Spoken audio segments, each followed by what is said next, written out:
Amati. Oduu teenya jalqabaatiin hidhamtoonni siyaasaa Oromoo mana hidhaa Qaalitti diddaa lagannaa nyaataa gaggeessaa jiran keessaa namoota dadhabanii kufan jidduudha hidhamtoonni lamaaf riiferiin barreeffamee fi gara hospitaalaa geeffamuun isaanii maatiin OMN himan. Hidhamtoonni siyaasaa Oromoo mana hidhaa Qaalittiitti guyyaa 12ffaaf diddaa lagannaa nyaataa gaggeessaa kan jiran hoggaa ta'u lagannaa guyyaa 12ffaa irraa eegalee Daawit Abdataa, Obbo Dajanee Xaafaa, Boonaa Tibilee, Arafaat Abubakarii fi gaazexeessaa Mallasa Dirribsaa hanga ammaatti namoota dadhabanii kufan yoo ta'u Boonaa Tibilee fi Arafaat Abubakar arra wal'aansa Dooktara dhuunfaatii fi mootummaa mana hidhaa Qaalittiitti argataa turanis haalli fayyaa isaanii fooyya'uu waan dadhabameef gara hospitaala olaanaatti dabarfamanii jiraachuu OMN odeeffannoo argate mirkaneeffateeti jira. Hidhamtoota siyaasaa Oromoo kanneen keessaa irra jireessi isaanii hedduu dadhabanii laaffatanis wal'aansa gulkoosiis tahee nyaata fudhachuu diduu ittuma fufanii akka jiranis maddi keenya kun ni hima. Mana hidhaa Qaalitti zoonii Jaffaa keessatti kan argaman Obbo Jawaar Mohaammed, Baqqalee Garbaa, Hamzaa Adaanaa fi Shamsaddiin Taa'ammoo guyyaa irraa ganama maatiin dubbisuuf dhaqanis gad bahanii maatii haasofsiisuu akka dadhaban maddi OMN garasii dubbise kan himu yoo ta'u har'a waaree boodammoo maatii fi namoonni hedduun garasitti imalanii poolisiidhaan akka wal hin seensifamne taasifamuun alatti ittifamuu isaanii OMN odeeffateeti jira. Miseensa maatii hidhamtootaa keessaa namni OMN hime tokko akka jedhutti hidhamtoonni zoonii Jaffaa haala ulfaataa keessaa akka jirantu shakkama. Dr. Fayyaa dhuunfaatii fi mootummaa baay'inaan bakka sanarra marmaraa jiraachuu isaanii akka ijaan argee himuun poolisiin odeeffannoo nu dhorguu fi mirga hidhamtoota kana qunnamuu nu dhowwachuun isaanii shakkii sammuu keenya keessa buusee jira jechuun dubbata.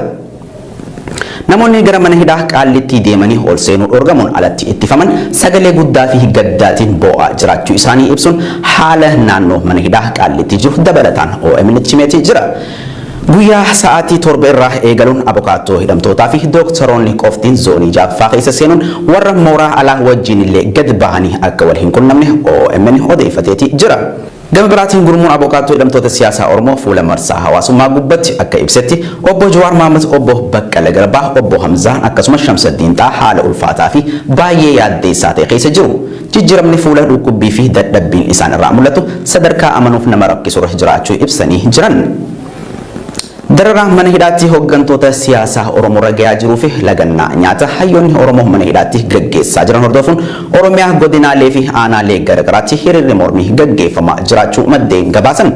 Godina Booranaa magaalaa Yaabeellootti hiriirri mormii sirna abbaa irree bilisignaa balaaleffachuu guyyaa har'aa barattoota gaggeeffameeti jira.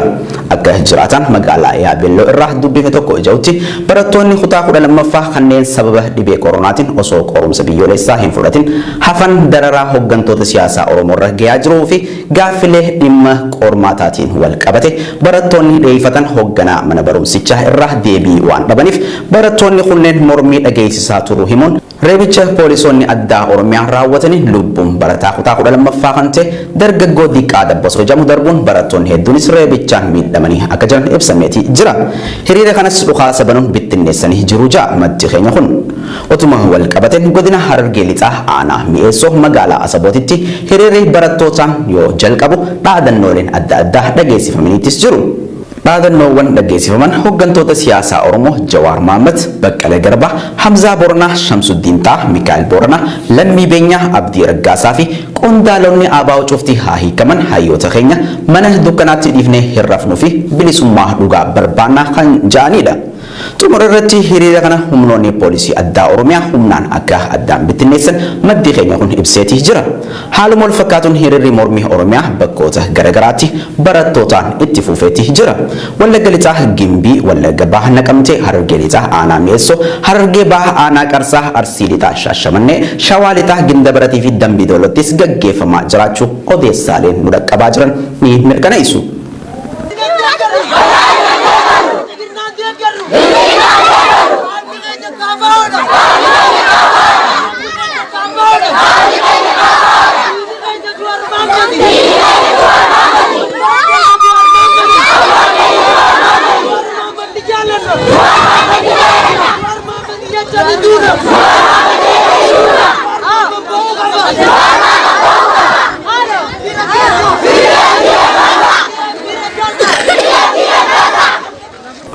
Uummanni Oromoo godinoota Oromiyaa garaagaraa keessa jiraatan fincilee lubbuu hayyoota isaa du'a jalaa baraarfachuu qaba jan qeerroon godina Harargee Bahaa magaalota garaagaraa keessa OMN'f yaada laatan. Uummanni Oromoo wayita lubbuun isaanii dabarte maal jaa akka dubbatuuf jiraatu dubbiin nama dhiba waan ta'eef har'a osoo isaan lubbuun jiranii falmatee harka diinaatii baafachuu qaba jan Faayisaa Eliyaas waa qindeeffatte qabdi. Hooggantoonni keenya kanneen mana hidhaa Qaallittii keessa jiran haalli fayyaa isaanii garmalee yaaddeessaadha. Uummanni Oromoo wayita lubbuun isaanii dabarte maal jee akka dubbatuuf jiraatu dubbiin nama dhiba waan ta'eef har'a osoo lubbuun jiran falmatee harka diinaatii baafatuu qaba jaan qeerroowwan biyya keessaa. Qeerroon godina Harargee Bahaa magaalota akka Dirree Dhawaa, Awwadaay, Haramaayaa fi Harar OMN bilbilaan dubbise rakkoo fi dararaan uummata Oromoo irra gahaa jiru akka dhaabbatuuf lubbuu ofiitti kan murteessan hayyoonni kunneen har'a lagannaa nyaataa guyyaa 12ffaa keessa jiru waan ta'eef nutis callifnee hin laalluu jaane iddoo ciisanii socho'uu hin danda'ane namni isaan laaluuf dhaqe marti haala isaan keessa jiran irraan kan ka'e imimmaan harcaasaa fayyaan hayyoota kanneenii akka isaan yaaddeessi dubbatu waan ta'eef sabni Oromoo hayyoota lubbuu isaanii dabarsanii waan danda'aniin mirga uummata isaatiif falmataa jiran kana dhimma isaanii salphaatti ilaaluu hin qabu jaan qeerroowwan kunneen. Kalaqina hayyoota keenya taa'ee dhaggeeffachuudha taa'ee biyyaa isaanii lakkaa'urra taa'ee baafate baay'ee barbaachisaadha. Hayyoota isaanii hayyoota keenya kana nuumatti baafata malee mana murtii yookaan immoo mootummaa kanarraa rubaaree eenyu nuti baay'ee fincillee hayyoota keenya jalaa gubbaadha xiqqaa guddaa osoo baanee fincillee akka gaafa wayyaanee wal qabanii tokkummaadhaan fincillee wayyaanee irraa kaa'ame fincillee akkasitti yoo tokkummaa keenyan qabsoomnee yobbaanee karaa irratti fincilatti kaa'amnee hayyoota keenya dhabaafanne haala amma jiru kanaan baay'ee yaaddeessaadha keenyatti dhaggeeffachuu waan qabne nuti hayyoota keenya kanatti ta'anii dhagaanii dhaggeeffachuurra du'an wayya. Uummanni Oromoo godinaalee Oromiyaa garaagaraa keessa jiraatan fincilee lubbuu hayyoota isaa du'a jalaa baraarfachuu qaba jechuun ergaa qaban dabarfatanii. Hayyoonni keenya kan lagannaa nyaataa irra jiran mootummaa gabroonfataa kana irraa abdii qabaatanii osoo hin taane ummata Oromoo fi qeerroo abdateetii kan jaan qeerroowwan magaalota armaan olitti eeraman keessa jiraatan kunneen tooftaa TPLF ittiin fonqolchine caalaa haaraatti humna jabduun qabsoo gaggeessuu qabnaa jechuun irra deebiin hawaasa Oromoo yaadachiisani. Kun akkanatti wanni hayyoonni keenya fira murteessanii lubbuu isaanirra murteessan kun hayyoonni keenya saba keenyaaf jedhaniiti malee yookaan immoo akka isaanitti yookaan immoo maatii isaaniitiif jedhaniiti. Wantoota qabanii akka dhuunfatti bakka fedhan waan fedhan hojjetanii jiraachuu danda'an saba kanaa jedhanii warri warri karaa nutti fide karaa karaan dhugaa deemaa jiru warri karaa dhugaa imalaa jiru akkanatti nyaata lagatanii saba kanaaf jecha agabuu dhuma guyyaa 12 jiranii. Kanaaf warri sobanii harki godina hanga dhapheetti sobanii isaanii dhine. Oromoon immoo soba isaanii kana irratti garee gabbahee falmatee yeroon galma dhugaa isaanii karoorfatee qabsoo kaayyoon itti ganama yeroo qilxu waaqa'uu miti bitaasaa birreetiin biqilti kana keessa gannaman ka'e sanirra deemee kaayyoo isaanii san galmaan gaachuu qaba. Uummanni kun har'a callifnaan boru waan je'u hin qabu. Haala hidhamtoonni siyaasaa mana hidhaa Qaallittii jiran kana warra ijaan argeetu ragaa baha. Nus lubbuu keenya hayyoota kanaaf wareeguu irraa wanti of booda nu deebisuu hin jiru jaan qeerroowwan Harargee Bahaa OMN'f yaada isaanii laatan. Jijjiiramicha daandii ce'umsaa irraa maqeen Oromoon qeessaa keessatti dhiitame mana baafame ajjeefamuun reefki isaa bineensaaf laatame hooggantoonni siyaasaa isaas ilaalcha siyaasaa fi sabummaa isaanii qofaaf hidhamanii dararaa argaatti jiru. Gabrummaa fi dhiittaa sirna dhufaa dabraan Oromummaa irratti raawwatamu tarsiimoon yeroon barbaadduun qabsoofne of irraa buqqisuun dirqama dhaloota ammaatiif jiru. Qeerroon kutaalee Oromiyaa akka Baalee, Arsii Lixaa, Shawaa Bahaa, Shawaa Lixaa fi Finfinnee irraa OMN'f yaada isaanii laatan. Siraaj sabaa garasitti bilbiluun waan qindeeffate qaba. Ce'umsi dimookiraasii fi jijjiiramaa yeroo dhumaa fi Itoophiyaa keessatti nageenya buusa jedhamee eeggamaa ture gufachuun saba Oromoo wareegama biraa kafalchiisus gaagama siyaasaa nu mudate dandamanne tarsiimoo qabsoo yeroon gaafattuun masakamne galii qabsoo kennaa dhaqqabuun dirqama dhaloota ammaati jedhu qeerroon kutaalee Oromiyaa Baalee Arsii Lixaa Shawaa Lixaa fi Finfinnee irraa yaada OMN'f laataniin hogganoonni siyaasaa Oromoo ilaalcha siyaasaa fi sabummaa isaanii qofaaf hidhamanii dararaa argaa jiruun gabrummaa fi dhiittaa sirna dhufaa darbaan Oromummaa irratti raawwatamu tarsiimoo yeroon barbaadduun qabsoofne ofirraa buqqisuun dirqama dhaloota ammaati jedhu yaada OMN'f dabalanii laataniin injifannoo siyaasaa Oromoon lubbuu ofii gabbaree argate harka leellistoota abbaa irreetti kufuun wareegama biraa saba kana kafalchiisaa kan jiru ta'us gaagama nu mudate dandamanne tarsiimoo yeroon gaafattuu masagamuun qabsoo taasifamaa jiru irratti cichuun dirqama dhaloota har'aa ta'uu irra deebi'uunis yaadachiisum lolli uummata Oromoo irratti maqaa jijjiiramaatiin geggeeffamaa jiru lola aangoo siyaasaa cimsachuuf qabsoo Oromoo irratti banameedha kan jedhan qeerroon godina Baalee hidhamtoota siyaasaa Oromoo ilaalcha siyaasaa qofaaf mootummaa Itoophiyaan hidhamanii dararamaa jiran akka hidhaa baniif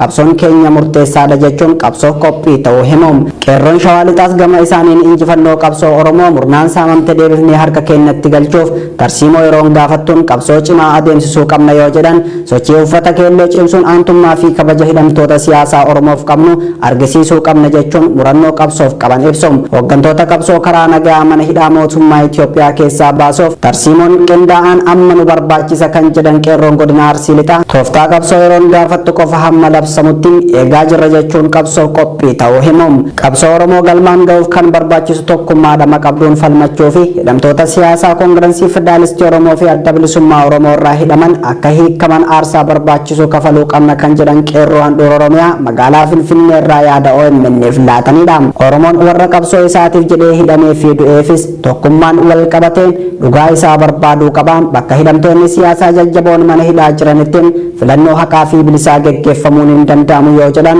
haalduree tokko malee mootummaan morkattoota siyaasaa hidhan gadhiisuu qaba. Yoo hin taane uummanni Oromoo akka beekutti qabsaa'ee mirga isaa kabachiifata jechuun dhaamaniin yaanni wal fakkaatan qeerroo bahaa fi lixa Oromiyaatii kennames qabsoo Oromoo finiinsuu irratti kan xiyyeeffatu yoo ta'u mootummaan Itoophiyaa nageenyaa fi tasgabbii biyyattii keessatti buusuuf gaafii uummataa deebisuu qaba. Filannoo nagaa fi haqa qabeessaa deebisuuf ammoo hidhamtoota siyaasaa Oromoo mana hidhaa keessaa walaba baasuu qaba jechuun dubbatanii jiru.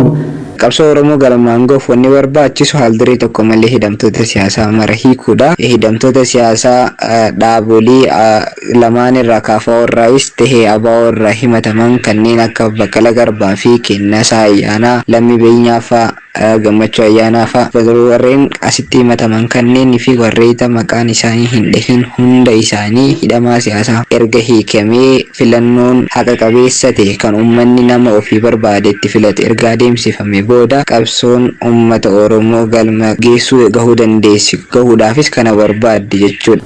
Godina Arsii magaalaa Roobeetti reebichaa fi saamichi uummata nagaa irratti humna addaa poolisii Oromiyaatiin gaggeeffamaa jiraachuu maddeen gabaasan.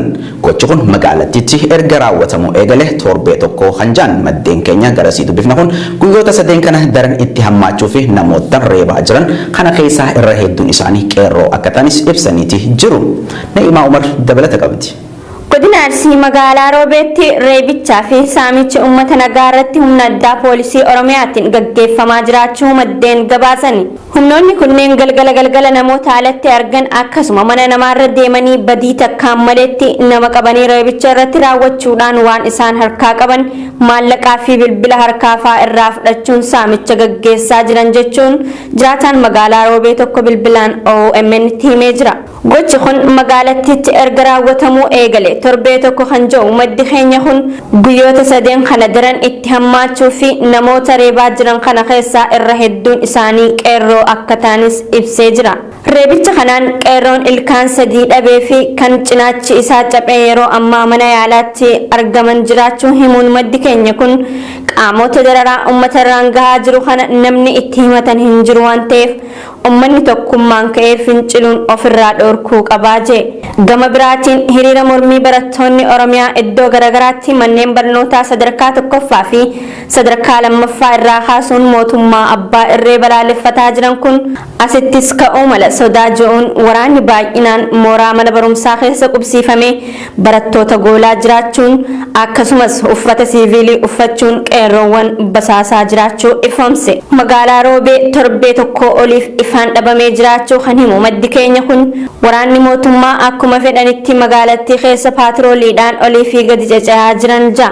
Godinaatti magaalaa Roobee irraa guyyoota sadii reebicha hamaatu jira galgala sa'aatii 2 irraa jalqabee Oromiyaa poolisii jedhamuun kun ni bahu taatteera kabachiifne ni bahu haa ta'u malee uummata reebicha hamaa uummata irraa dhiqaa jiru jechuudha.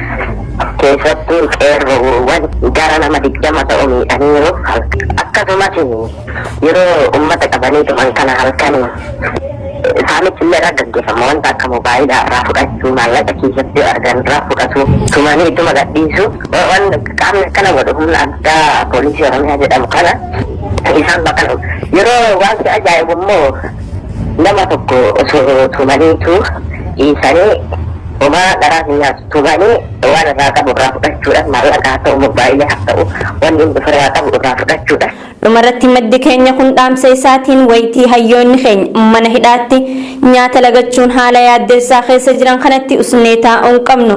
Usnee teenyeetuu nu dhiisaa hin jiran hayyoota keenya gaafii gaafatan deebisuu fi didanii beelaan mana hidhaatti fixaa gaggaragalanii magaalaa fi aanota jiranitti nu doorsisaa jiru waan ta'eef furmaanni qabnu tokkummaa keenya cimsinee fincila kaasuun falmachuudha jechuun dhaame. Dhaabbanni mootummoota gamtoomanii Itoophiyaatti gadi jabeenyii fi gidiraa hamaan as deemaa jira jechuun akeekkachiise. Qondaalli dhaabbata mootummoota gamtoomanii hookarri sabummaa loogiin jibbansaa fi muddamiinsi amantaalee amma mul'atu yoo saffisaan fala kan hin arganne taate yakkoonni gadi jabeenyaa jajjaboo raawwatamuu malu jechuun yaaddoo qabu ibse. Yakkoonni kunneen ajjeechaawwan dhiibbaa saalaa, saamicha qabeenyaa, ajjeechaa jumlaa akkasumas gufachuu gargaarsa namummaa faadhaa jiran. Kutaa biyyattiitti kan biroottis lammiileen eenyummaa fi amantaa isaaniitiif haleellaan saaxilamaa jiraachuu himan addee Daariituun. Lolli Tigraay kan eegale haleellaa TPLF waraana Itoophiyaa irratti gootee booda kan jiran qondaalli dhaabbata mootummoota gamtoomanii achi booda ministeerri muummee Abiyyi Ahmad haleellaa xiyyaarotaa dabalatee lola guddaa achitti loluu eeran.